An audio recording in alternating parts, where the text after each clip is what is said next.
특활비 올해 책정된 97억 안보 활동에 꼭 필요하다고 얘기했습니다. 전 이해가 안 가네요. 임종석이 안보 활동에 특활비가 필요하다고 하니까 참 어이가 없습니다. 작년에는 네. 100억이 넘어요. 작년엔 100억이 넘고 올해는 오히려 좀 내린 겁니다. 근데 문제는 뭐냐면 내리고 안 내리고가 문제가 아니라 여러분들 지금 국회는 말이죠. 전면적으로 이 특활비 폐지 검토를 발표하는 중입니다. 그렇죠? 여러분들 아시겠지만 그 위원회 차원에서도 그렇고 그 다음에 그 원내대표 특별활동비 폐지했지 않습니까? 벌써 이미 국회에서는. 그러니까 지금 국회는 말이죠. 나머지도 다 폐지하자. 위원회 차원에서도 그렇고. 뭐 이런 지금 분위기가 이렇게 그것도 하나의 혁신이라고 그럴까요? 개혁이랄까요? 이런 게 있는데 정작 청와대는 말이죠. 자기 자신들의 어떤 기득권을 꽉 쥐고 놓지 않으려는 이러한 것들이 보여서 여러분들 정말 눈살을 찌푸리게 합니다. 근데 임종석이 그렇게 얘기해요. 대통령이 안보 외교에 말이죠. 이 특별활동비가 꼭 필요하다는 거예요. 북한 안보인가요? 아니 뭐, 대한민국 안보는 신경 안 쓰는 그러니까 거니까. 외교 안보에 이 꼭 필요하다 그러는데 그렇다면 이렇게 꼭 필요하면 임종석과 문재인도 꼭 깜빵 가세요. 지금 왜냐하면 박근혜 대통령 그 특활비 때문에 재판받았잖아요. 근데 그런 거 저런 거 생각해서 자기들을 생각해가지고 이거 폐지하라고 국민들이 얘기하는데 끝까지 꼭 필요하다 그러면 꼭 깜빵 가시면 돼요. 예. 깜빵 가겠다는 거죠. 길을 쓰고. 예. 100억 원이라는 돈인데 이게 아무렇게나 쓸 수 있는 돈이잖아요. 예. 사실은 그리고 필요에 의해서 거기에 자기가 쌈짓 돈으로 쓸 수 있는 특활비는 돈인데. 여러분들이 잘 아시겠지만 그거에 대한 사용처라든가 뭐 이런 것을 공개할 이유가 없습니다. 예, 그것은 통수권자의 그러니까. 고유 권한입니다. 근데 지금 박근혜 정부는 다 걸렸어요. 예, 그 희한해요. 정말 희한해요. 박근혜 정권에서는 대통령 중심제가 아니라 말이죠. 제가 볼 때는 그 당시 그때 내각제였나? 야당 집권제였나요? 야당? 의원 내각제였나 봐요. 예, 의원 내각제도 그렇게도 안 되죠. 왜냐면 이쪽 성향이 있는데 하여튼 그 여러분들이 이명박 그 정권이 저렇게 붕괴된 건 이해가 가요. 왜냐면 박근혜 정권이 붕괴 안 됐으면 이명박은 깜빵 안 갔습니다. 제가 단호히 얘기합니다. 그렇기 때문에 이명박 대통령은 어떤 입장이면요. 그냥 박근혜 대통령 정권 붕괴되면서 벼락 맞은 거예요. 물론 이제 자기 자신이 다 완벽하게 잘못이 없으면 그럴 일이 없는데 그렇지만 여러분들 정권 그만두고 털어서 먼지 안 나는 정권이 어디 있어요. 지금 뭐 김대중 노무현 다 죽었으니까 그렇지 노무현은 얼마나 많은지 말이죠. 그냥 본인이 죽어버렸잖아요. 그러니까 이게 여러분들 그 지금 잠깐 신의 한수에서 얘기를 해서 제가 얘기했는데 박근혜 정권하고는 비교하면 안 됩니다. 박근혜 정권하고는 조금 이해할 수 없는 거고요. 하여튼 이 문재인 정권은 끝까지 임종석 비서실장이 그 얘기를 합니다. 이 특활비 대통령님이 하셔야 되는 일이 있기 때문에 외교 안보 분야에 써야 되기 때문에 이거는 존치돼야 된다. 이렇게 지금 얘기를 하고 있어요. 그리고 뭐 97억이라고 그래요. 올해 그 특활비가 적지 않네요. 적지 않아요. 예, 월급의 몇 배가 되는 거죠. 월급은 대통령 월급은 그렇게 많지 않아요. 그런데 이렇게 그냥 이렇게 저렇게 자기가 주면 터뜨릴 수 있는 통계청장 경질에 대한 비난의 목소리가 매우 높아지고 있는 상황입니다. 예, 이 얘기 좀 나누죠. 네, 결국엔 뭐 지금 경질이 됐죠. 네, 네 경질이 돼서 어제죠 27일 날 어제 이제 이임식이 있었는데 상당히 이 통계청 얘기가 말이죠. 이 정부 강료들 중에서 이제 뭐 청장 그러면 차관급 정도 되는 거죠, 여러분들. 그런데 뭐 기상청도 있고 통계청도 있고 뭐 다 있죠. 뭐 전매청도 있고 뭐 청이 굉장히 많잖아요. 뭐 경찰청도 그렇죠. 청이고요. 그런데 지금 이 통계청 그러면 여러분들 좀 생소로울 것 같으면서 이 통계청이 요즘에 뉴스에 많이 나오면서 통계청에 대해서 그 부서가 그렇게 중요한 부서야 뭐 이렇게 얘기를 하는데 실질적으로 말이죠. 이 통계청이라는 것은 그렇게 정무적 판단이 들어가 있는 것이 아니에요. 이 정무적 판단은 거의 배제된 그러한 부서이기 때문에 임기 2년이 거의 다 보장이 됩니다. 정말 아주 이례적으로 말이죠. 인사권자에 의해서, 그러니까 청와대에 의해서 이게 경질된, 뭐 청와대는 경질이 아니라고 그러는데 이건 누가 봐도 경질인 이유가 나와요. 근데 지금 뭐 일단은 경질이 됐다라고 국민들의 시각으로 이렇게 보는데 말이죠. 이게 그 정치의 희생양 논란이 되고 있다. 희생양이다. 이렇게 논란이 지금 이 통계청장 이 경질 문제를 보고 말이죠. 청와대는 뭐 일반적인 교체다. 예, 끝까지 주장을 하죠. 경질 아니다. 그렇지만 그 경질로서밖에 볼 수 없는 것들이 많이 나옵니다. 김성태 한국당 원내대표께서는 이번 통계청장 경질에 대해서 말이죠. 경제에 화재, 불이 났는데 불 질른 사람은 야단 안 치고 불 났다고 소리 질른 사람을 야단 쳤다 이런 꼴이다. 이렇게 지금 지적을 하는데 딱 맞는 지적이에요.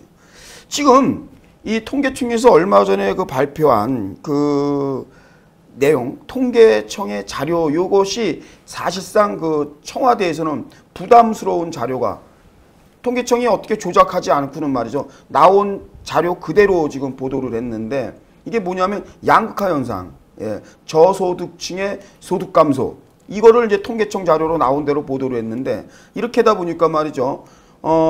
소득 주도 정책을 지금 펴고 있는 청와대하고 뭔가 통계청 자료가 엇박자가 나니까 거기에 대해서 정말 불쾌한 감정을 그대로 드러낸 게 청와대와 집권 여당이거든요. 그리고 나서 이제 이게 그 뭐 청와대 얘기로는 뭐 일반적인 교체다 그러는데 이거 누가 봐도 경질이죠. 예. 이렇게 이제 경질이 됐는데 지금 경제에 대한 책임은 청와대가 져야 되고 집권 여당이 져야 되는데 통계청장이 진 꼴이 돼요. 그러다 보니까 자유한국당의 그 김성태 원내대표께서는 경제 대한민국 경제에 불이 났는데 불 질른 사람한테는 야단 안 치고 불 났다고 소리 질른 사람 경찰청장을 경질했다 뭐 이렇게 얘기를 하게 됩니다. 근데 굉장히 그 황수경 청장이었죠. 황수경 청장인데 26일 날 경질이 된 거예요. 그래서 즉각적으로 경질되고 그냥 청와대가 바로 해버리네요. 뭐 자체 내에서 말이죠. 승진 인사다 뭐 이러니까 뭐 그렇게 어렵진 않았는지.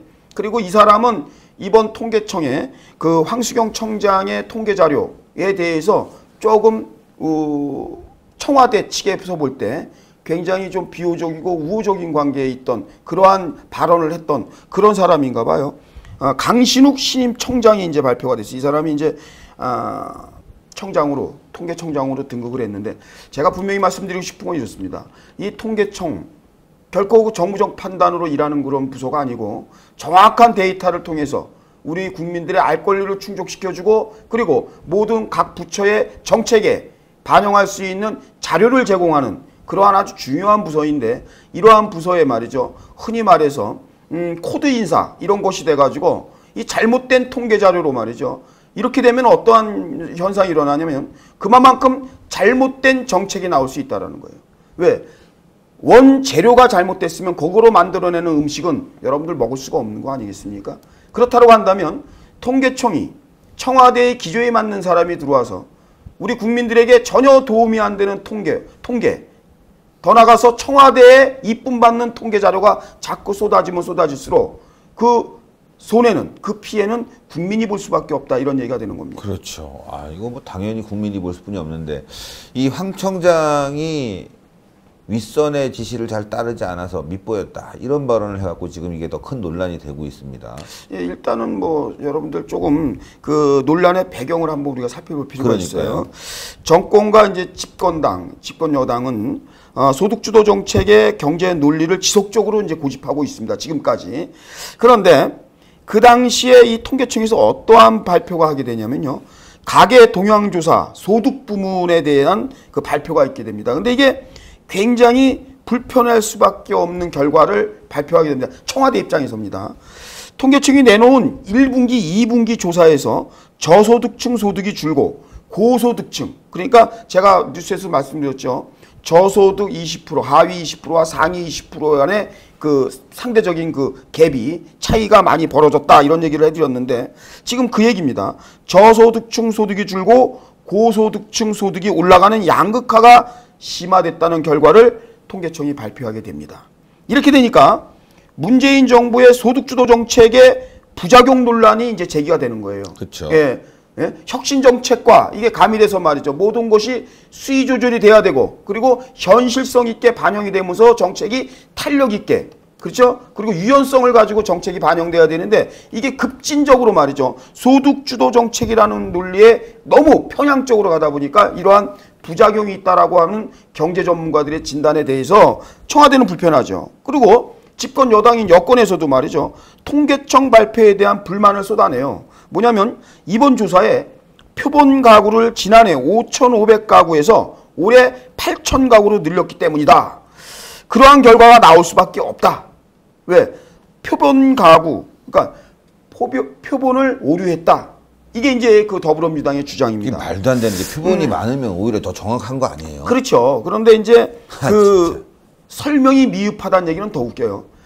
이 통계청은요, 어떠한 것을 통계 자료를 내면은요, 있는 그대로, 그리고 통계 자료 수집해서 국민에게 알려줄 때는요, 더하거나 뺨이 없이 그대로 하면 되는데, 이 집권 여당과 청와대가 여기서 무서운 말을, 이 말 중에, 말이 많으면 실수한다 그러지만, 이 말 중에 말이죠. 언중유골이라고 여러분들, 이 말이 좀 우리 국민들이 납득할 수 없는 말이 나와요. 표본 오류다. 그리고 또 하나의 이유를 말이죠. 설명이 미흡하다. 이 통계청은요, 여러분들, 어떠한 정책을 피고서는 그것을 선전선동하는 그러한 그 기구가 아니에요. 여기가 그러한 정책을 펴는 그러한 청이 아닙니다.